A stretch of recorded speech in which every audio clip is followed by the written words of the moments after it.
We are bypassing all that surface level advice today and getting straight to the absolute core of human potential.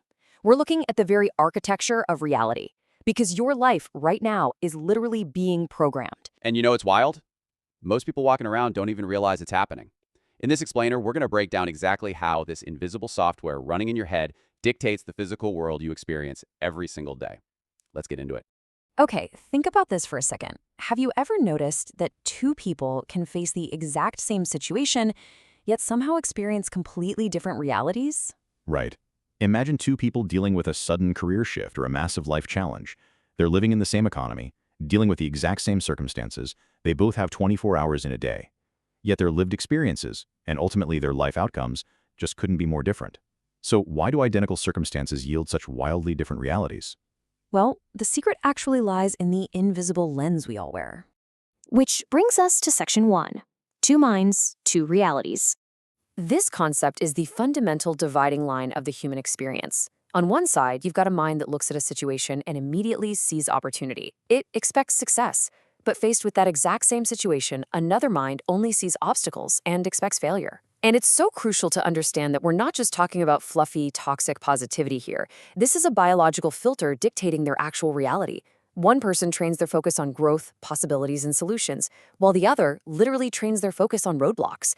The reality they end up living, it's really just a byproduct of that initial expectation. Let's move to section 2, your inner programming. So this lens of life we're talking about, it's forged by 3 fundamental things: every thought you repeat, every belief you accept, and every single story you tell yourself. Notice the active words here: repeat, accept, tell. Absolutely. And science actually backs this up through neuroplasticity. When you repeat a thought or reinforce a story about who you aren't just, thinking in the abstract. You are physically thickening neural pathways in your brain. Repetition is the ultimate programmer. You're literally writing lines of code that dictate exactly how your brain is going to perceive tomorrow. So if you constantly tell yourself you're not good enough, your brain doesn't just passively listen to that. Through a mechanism called the Reticular Activating System, or RAS, it actively starts searching your environment for evidence to prove that limiting belief true. It's basically like a heat-seeking missile for confirmation bias. It filters out compliments, ignores your successes, and magnifies your mistakes, all just to validate its own internal programming. Exactly. This mental loop forces your brain to trap you in a reality of your own making. But here is the really optimistic flip side. The reverse is also entirely true. When you actively train your mind to look for solutions and growth, your RAS recalibrates. Your reality actually begins to change because you are quite literally seeing a different world. Your outer world is often a reflection of your inner programming. Let that profound realization just sink in for a second. It's just incredible to think that everything happening around you starts with what's happening inside of you. Your external environment, your relationships, your career, they're all basically acting as a giant mirror, reflecting the quality of the internal software you're currently running. All right, section 3, the mental wealth equation. You always hear people talking about chasing material wealth. But mental wealth, that is the ultimate currency, because it's the absolute prerequisite for material possessions. For sure. Think about lottery winners. So many of them lose absolutely everything within just a few years. Why is that? Because they suddenly got all this material wealth, but completely lacked the mental wealth to sustain it. You could lose all your physical possessions overnight, but if you have immense mental wealth, resilience, focus, belief, clarity, you could rebuild everything from scratch. Mental wealth is the engine that generates the whole shebang. Let's walk through the exact causal chain of how a strong internal state actually manifests into physical results. Step 1, a strong mind. You have to do the internal work first to build that mental wealth, which naturally leads us right into step 2, confidence. That strong mind creates unwavering confidence. Then step 3, confidence destroys hesitation, which is what actually creates action. And finally, step 4, action, sustained over time, creates results. Those results create the life you want. You literally cannot skip straight to step 4. It all originates back at step 1. Moving into our final part, section 4, coding your future reality. We need to completely shatter this common misconception that success is just something you go out and find in the external world. Your future is not built first in the world around you.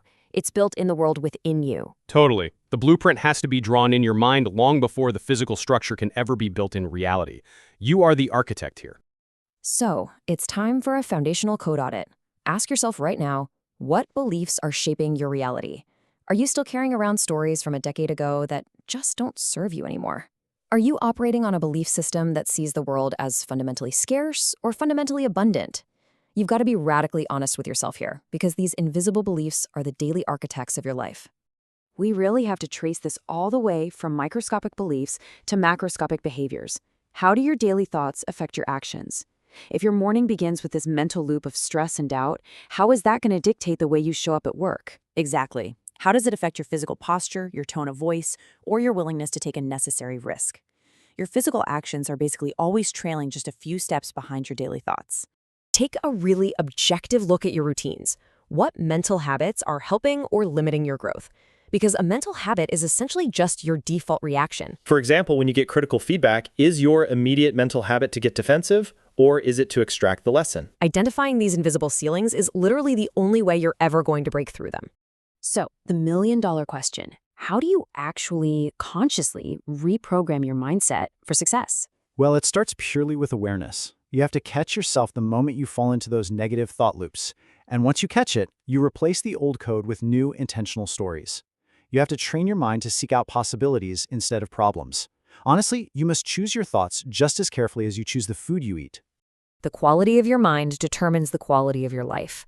It really is that simple, and it's that profound. If you want a better life, you don't start by trying to manipulate the external world. You start by elevating the quality of your own mind. So, as we wrap up this explainer, we want to leave you with this one thought. What thoughts are you feeding every day? Because whatever you feed grows. You are the programmer. It's time to take control of the keyboard, start writing your new code today, and design the reality you actually want to experience.